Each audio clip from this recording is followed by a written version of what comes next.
The Chicago Sky come up just short in their home opener against the Connecticut Sun. Some bad execution down the stretch of the game. We'll talk about it, break it all down, and have some fun as much as we can and more right after this.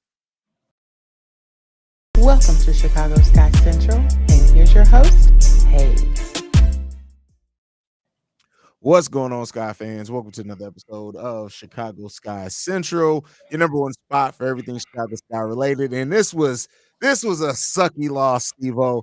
Well, we lost this game 86-82. The Sky led throughout basically the whole first half of the game, and then as me and you predicted in the halftime hangout, the Connecticut Sun came out in that second half. And they got the lead down to 4 right away. The Sun were able, the Sky were able to battle back at points in this game, but the thing that killed the Sky the most, in my opinion, down the stretch of this game was the bad execution. We had an opportunity. I think we had got the lead down to like 2. It was a one possession game, and then Angel Reese unfortunately had an offensive foul on the screen call. The Sun go out and score down the stretch of that. We get out rebounded by 17 in this game. I think it's the first game we've gotten out rebounded in. So that definitely sucks in that aspect of things. And then Kennedy Carter fouls out with 6 fouls about midway through the third. So we're without her the whole fourth quarter of this game. What was the things that stood out to you the most, Stevo? We got on for a very disciplined half. We got very undisciplined. Um, Connecticut did everything I thought they expected to be. I told y'all coming into the after halftime, the Warriors not going to shoot the same. Brianna was hot the whole game. She only missed Bree Jones only missed one shot the whole game before halftime. So she was getting to rolling. We took a little too long to figure out that matchup. We should have been sending doubles her way. We figured that out midway through the fourth, which it was slightly too late. But it was just I kind of felt like the tables was turned. I seen the momentum shift and. Against a team, like I said, this is a team that's been through everything. They've been out the first round for the last 3 years, so they got a chip on their shoulder. And the way they were setting them in the half court game, we wasn't scoring. Then I think what really just killed the offense completely over was, like I said, we was getting to the lane at momentum at easy, and because we got undisciplined, because Kennedy got undisciplined, she found out way, way, way too early. And that put a dent into our whole offense because if we can't penetrate, it's hard for us to set up shots. And for the most part, when they built up that wall, we couldn't get through it. So it was just a lot of key slight little young mistakes that we made that lost us this game because that, like I said, you got to be almost perfect against a team like this. They've been in every situation. So it is what it is. I'm not too down on it. I mean, they one of the best teams in the league, and one of the best players we ever seen went off. Dewana Bonner went off. She was making everything stuff you can't dribble. A lot of things. Teaspoon. I felt like it took too long to realize with her. They wanted to keep Angel on her, so we should have been switching the whole time. It till the end, we realized that, and it was just a little too late. Yeah, the switching on Dewana Bonner, like for example, the play that it looked like we may be gaining some momentum with, Angel Reese basically forced a terrible shot by Dewana Bonner. It wasn't a shot clock violation; it was one of the two. And shot clock. Okay, shot clock, and then that's on the following plays when Angel Reese committed the offensive foul, unfortunately. But it was some mishaps, and definitely when you have Diamond DeShields, who's our second leading scorer, only play 17 minutes, and then go 1 of 6 in those 17 minutes. And then Kennedy also fouling out. It was bad. And, it was Marina Mabry hit a couple of big shots down the stretch of the game. She was 8 of 18, but you needed that second score. And Dana Evans, 3 for 10 in this game. Angel Reese scored well, 4 for 9, 13 points, 5 rebounds, 1 steal, 2 assists. But we know at this point right now, she's not a go-to scorer for this team. So, missing that was kind of big in this game. And, shout out to Michaela Oniwerde. When Kennedy went down, she initially seemed like she was going to try to be more aggressive. She didn't have early success. And then it seemed like kind of everybody as a collective, it was like, all right, who's going to shoot it? We're not shooting the ball well. And they just got outperformed by the last undefeated team in the WNBA. And so I was just about to say the only question I really did have is I don't know what was going on with Breonna Turner. Like she only played 1 minute today and didn't get back in. And she could have helped. She could have helped on the offensive side and the defensive side. So that was my only question. Like I feel like a lot of these things, this loss was 50-50 on the team, 50-50 on the coach. I feel like Teaspoon was just a little late to some of her adjustments towards the end, which is normal against a team like this. They got a hell of a coach over there, and if y'all was paying attention to her and the way they was defending us, she was adjusting almost every freaking time out. So like she's a hell of a coach over there. So we played against a hell of a team. Once Alyssa got fouled out and I'm not fouled out. She got kicked out the game. It got a little edge on their shoulder, and they realized somebody had to step up, which they did. You know, you got DJ Carrollton give you 16. She got aggressive. Freak and get in defense. The Carrollton is a monster on defense. She's mean, and she's gonna work hard every time. She's a competitor. And Harris, she was just out there making shit. She was getting on that. See, she was the one that was getting on my nerve because she was just out there like, damn. If she making shots like this, it don't look too good. But like, it is what it is. Like, these the type of games. Like, this team is still in the process of learning how to win. Like, this is a young team. They still got to learn how to win against a team that knows how to win. The last 3 games against the Connecticut Sun, it's been a 4-point margin. So. They, like I said, they're used to these situations. They just proved it tonight. So we just got to clean up on some things. Got to play way more patient. We got to play way more sound, more fundamentally sound. Calm down. You got to learn how to use your aggression at the right times, and we'll be good.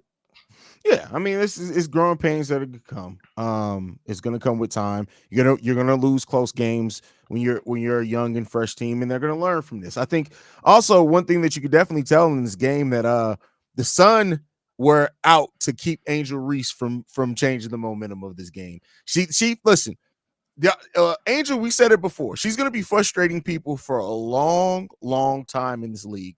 But the fact that she got in Alyssa Thomas' head as early as she did, to where Alyssa Thomas damn near chokeslammed her, which was a disgusting play. Bro, I swear I was just watching Undertaker and Kane today, and I swear she looked like Kane.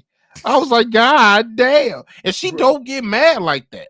Yeah, and the way that she walked off afterwards was like, as soon as that, I was like, yeah, they're gonna have to kick her out this game. Like, yeah, they're gonna have to kick her out this game. Like, I don't understand why she allowed Angel at that point in time. It was still very early in this game to allow Angel to get in her head like that. But she deserved to get kicked out for what it was in this game. And that just shows you how Angel Reese is going to be irritant, and that's because she doesn't stop. She doesn't back down. Even when she's not getting the rebound, you still feel her. You still feel her presence. She's going to make it difficult on you, and that's just the way that she's going to play this game of basketball. And so, we're going to see, unfortunately, probably more of that over the course of this season.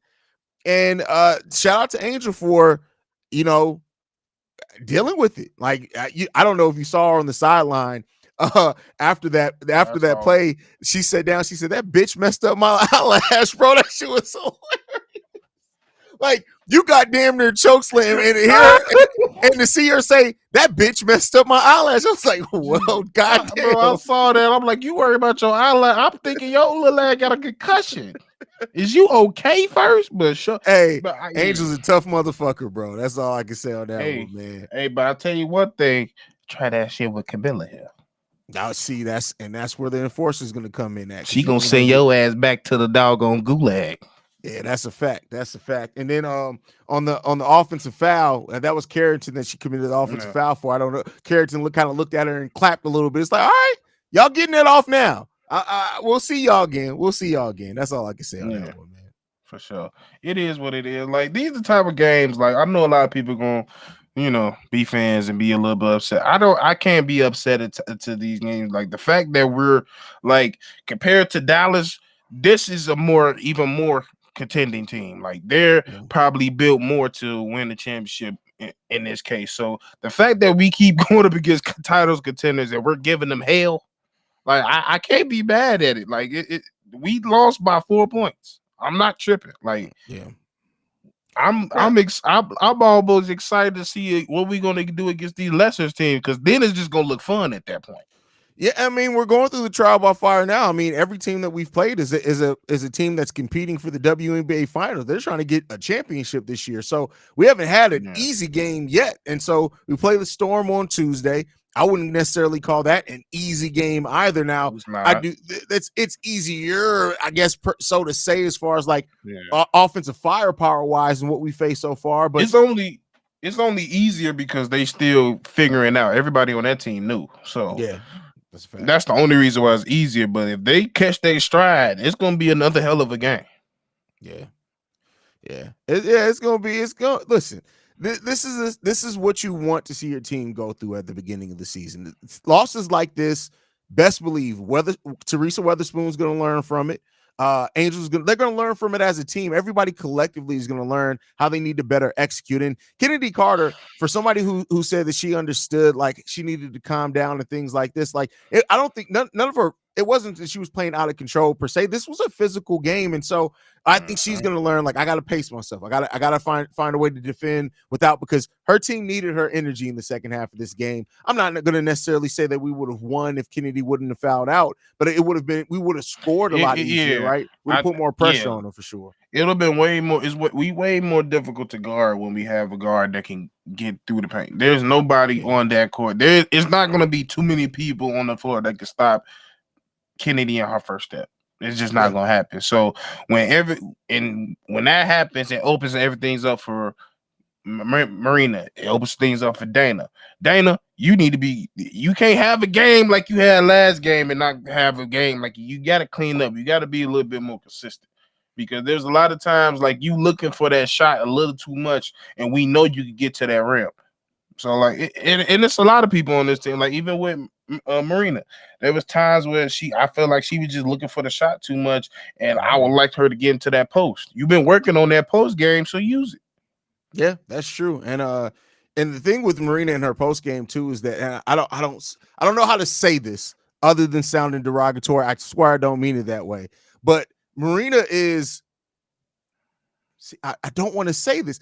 She's the way that she's shaped. She has a wider backside. She can use that to keep people off of her, to be able to get to the rim. Like, I'm trying here. Like, it's the way that I talk about basketball when it's not women is easier, right? Because I don't want to sound like I'm trying to say that she got a fat ass. It's not what I'm saying. I'm just saying that she's able to use It's well her built. body to keep. She's able to use her body to be able to use that almost as an extra shield to get the penetration, but then hit the step back on top. She has a quick step back, so she's able to do that a lot. And so I would like to see her get to the post a little bit more on that. So. Yeah, like there's even with that, like there's multiple times where she learned how to use her body more. Even just putting her shoulder into it knocks people off.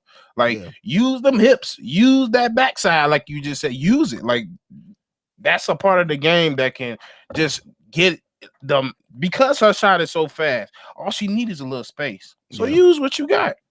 Yeah, and her post drop step back is dangerous when you see it. Now, I will say this: we didn't have a lot of spacing in this game because we couldn't hit our threes to save our life in the second half of this game. So that definitely hurt it as well. So hey, listen, perfect way. Yes, thank God for Rob. Marina kind of like Chris Paul. Yes, there you go. Yes, absolutely. As far as it is what it is there. But yeah, I don't know about that. You know, okay, that's fair. That's fair. I mean, I get what they're trying to say. Is just the way she scores is not like Chris Paul. Not with score, but he's talking about as far as like the way you play. Yeah. The way she gets to the post. I am specifically just talking about the post game aspect of that. Yeah. But we have to, and I don't know how much can change this season. I don't see the Sky trying to make too many changes or trades or anything before the trade deadline, but we're gonna have to have some scoring step up. And I don't know if that's gonna come via just Diamond getting more healthy, Kennedy staying out of foul trouble, Isabel Harrison coming back because we know she can put up some points as well. But we gotta find some more scoring that's not outside of guard penetration.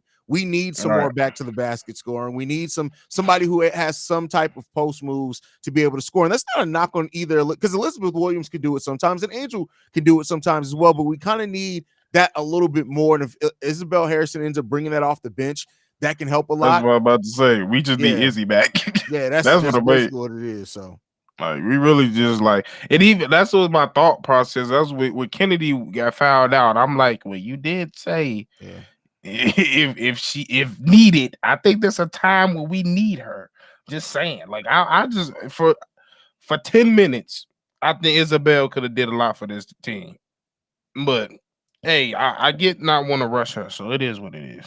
Yeah, I mean, I guess they're looking at the long run part of it with Isabel Harrison. Like even the fact that it was worded like she can come back if needed, right? I mean, I'm glad to see her suited up and everything. So that's a step in the right direction because she's been out there in civilian clothes the first 3 games. She was actually suited up this game, so she's getting back. But it's probably more that long term play of we don't want to rush her back, and then she has a setback, and then we have her out for longer. Had we just let her sit out these games and rest up. They probably have a date in mind when they're going to start ramping her up as far as letting her play some minutes. And if that's the plan that they have, that's fine, right? But we eventually are going to need her skill set on this team, absolutely. Yeah, Nigel said, "Why is Kaiser not playing? This was not the game you wanted to put Kaiser in." I listen. I'm going to be frank on this. Let's pull off the Band-Aid. Kaiser's not good. She has potential. She's not good. There's a reason why she's not made the NBA for 3 years in a row after being on training camp rosters. She's not. I'm sorry. I don't want to. She can make it. That's this. She can make a shot, but besides that, she's a cone. She's not overall good, and she would hurt the team. I see Vegan in there saying that Michaela didn't cost us this game, but if you're talking about anything bad, Kaiser's even worse than that. So like. There was a reason why had Brenna, not gotten hurt, Kaiser wouldn't have been on this team. Yeah, she wouldn't. Brenna would have made this team. So shout out to her super chat. This is our first super chat, I think, from Damani. Is that how you pronounce it? Let me know if we have pronounced that correctly. Thank you for supporting the channel. Says they play the Sun again on the 12th. Hopefully Camilla is healthy so she can take on the Undertaker. Yes, well, she's coming back on the 1st. So if they play on the 12th, Camilla will be back healthy. And hopefully Isabel's healthy then. And yeah, we can see what we got against this team again. I love to see us at full health. So, no, for real. Arcane, don't you wish that on us, Ark? That is not. She's not nearly the Sky. Like, keep in mind, she had an injury last season. If she was the Sky version of Lonzo, we still wouldn't see her for another 2 years after this season. She tore ACL. Yeah, she tore ACL. This is a normal recovery time for. And keep in mind, the WNBA is affected more so by injuries like injuries that usually would put somebody out for a full season. You're affected by that a little bit more in the WNBA because the seasons are so short. So that you're affected by that a little bit more as well in that aspect of it. So yeah. And it takes a little bit longer for a woman to heal from major injuries. Yeah.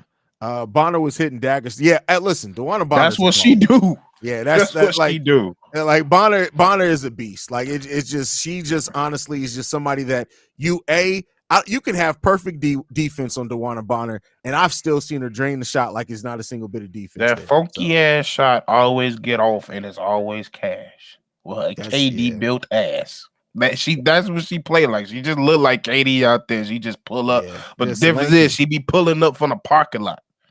That's a fact. So. We got to keep. Listen. This is a loss that you can learn a lot from. They have a couple of days off before they play again on Tuesday. Best believe that Spoon and the players are going to be looking at a lot of tape from this, and they're going to get it together, man. Double R, you have to stop.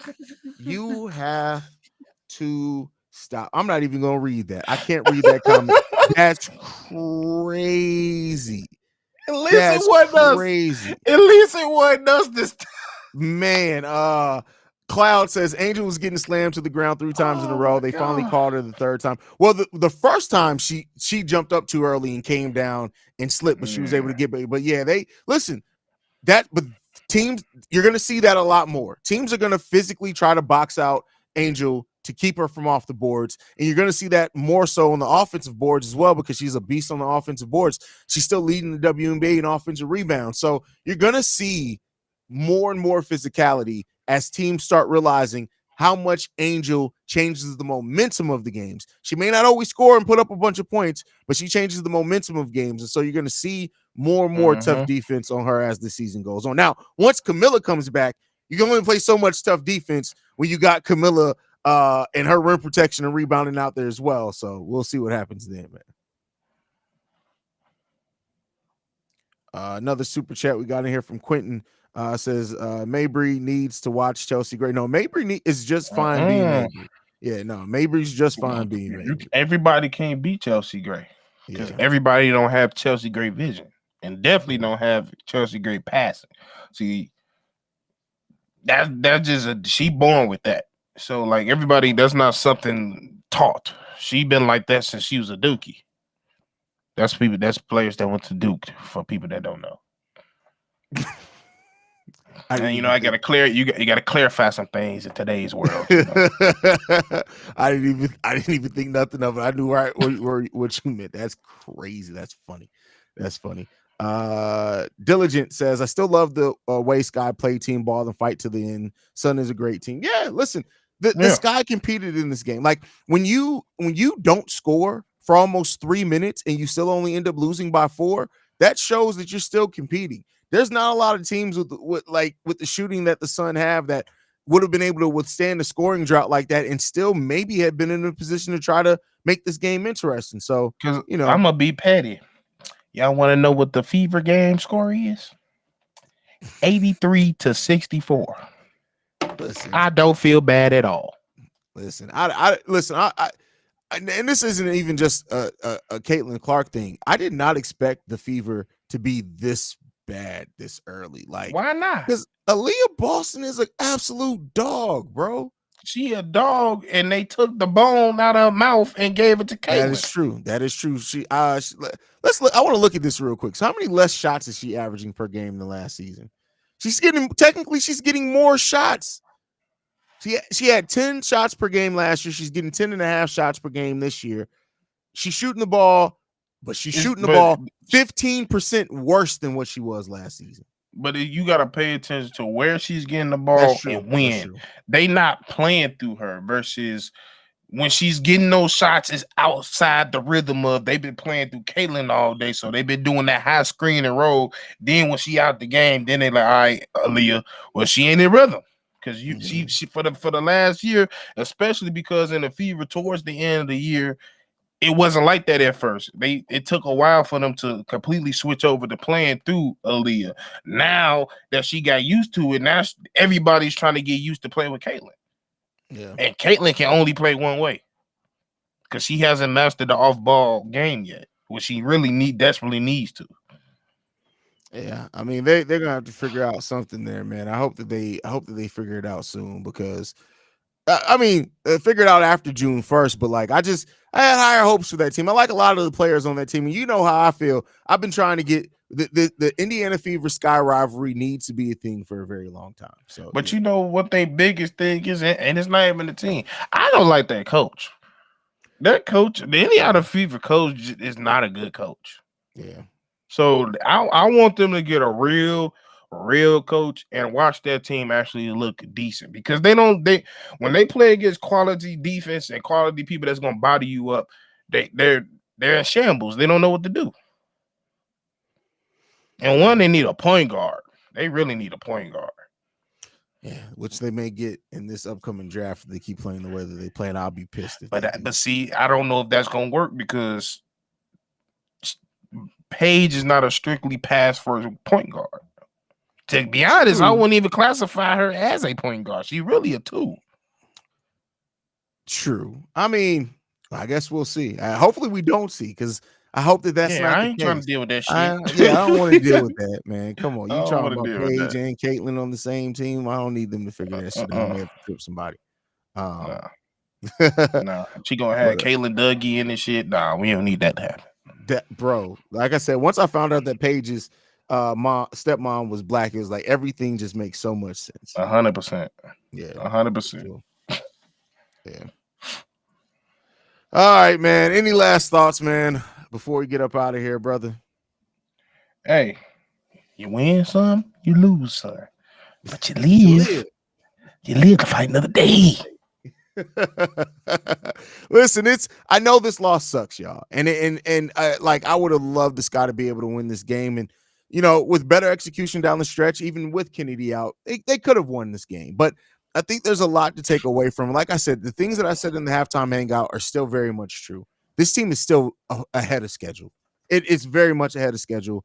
the one thing that you look at, and like this team is playing damn near championship level defense, and we got Camilla coming back still. So there's more than a reason that still everything's looking up for the Chicago Sky. Camilla, the one thing that if you know, Camilla is a student of the game. I guarantee you, she's watching tons of She tape paying. to figure out how when she comes in, she needs to perform, how she can best help this team, and she's gonna hit the ground running. And so it's gonna be a fun team to watch. And yeah, we got a game on Tuesday. We play the Storm on Tuesday, I believe. Yep. Yeah, Like the Storm on Seattle Tuesday. Storm. So it's still at home. Next two games after this one are still at home, so we'll be home for a while. And let's get this dub, man. Let's get these dubs. Let's keep competing. Let's keep battling. Let's keep playing with the heart that we're playing with. And we're gonna win more games than we lose. But as a young team that's still learning, still developing, you're gonna lose some tough games like this, man. Yeah, but I tell you the next month's schedule is way more favorable for us. It's a lot of fever and mystic games, so we should get our team together in those games for sure. That's a fact. That's a fact. I mean, the Sky right now, I mean, they got what, the 6th, 7th best record in the W. I know it's an early part of the season, but we're gonna take our wins where we can get them, and I'm gonna talk about it when I can talk about them. So we just got to keep pushing, man. Keep pushing. We're gonna keep delivering these episodes. You guys are gonna get 3 to 5 episodes of us a week, and listen, we're the number one spot for everything Sky related, and that's, like I said, not a slight to any other Sky show. There's not a whole hell of a lot of us. We maybe even collab with a few if we can, and if we can work it out. But like, there's no Sky show doing it like us, man. That's period. There's not a whole lot of WNBA shows doing it like us, much less ones that are focused on one team. So listen, we're gonna keep doing it. We're gonna keep covering, helping grow the W, growing the awareness of the Sky, and let's hope that we're able to talk about more wins here soon, man. For sure. Yeah. But that's our time, man. You guys can follow us at Chicago Sky Pod on every social media platform. You can send us any feedback, questions, comments, concerns, ChicagoSkyCentral@gmail.com. And then lastly, if you want to leave a text message and our voicemail for the mailbag, the number to do so, 773-270-2799. We're the number one spot for everything Chicago Sky related. We out here. Peace.